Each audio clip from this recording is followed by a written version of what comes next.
If a route is not currently set in the navigation system, you can set a new destination by touching Map on the launch bar, then touching Destination.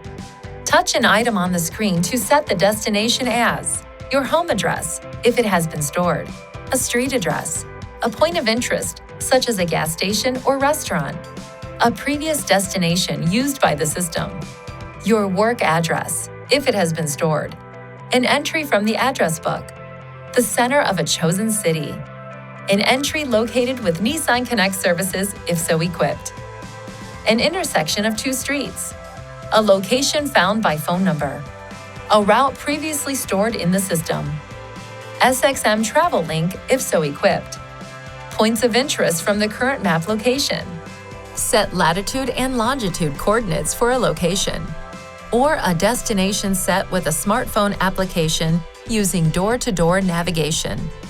Some destination options require you to enter additional search criteria. For example, touch the state, province, or city key to enter information using a keypad on the screen.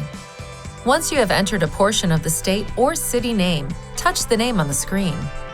You can also set a destination using the voice recognition system.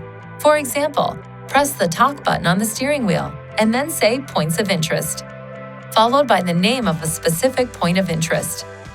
After a destination has been selected, and depending on search method and conditions, you can add a waypoint on the way to the destination, calculate the route with the shortest duration, an energy-saving route, or the shortest route by distance, or view the turn list.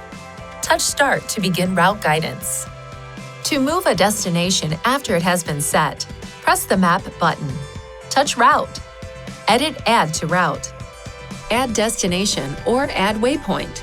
Select a method for choosing a destination, for example, Map. Touch the screen to move the cross pointer to the new destination. Touch OK, then Add to Route to complete the change of destination.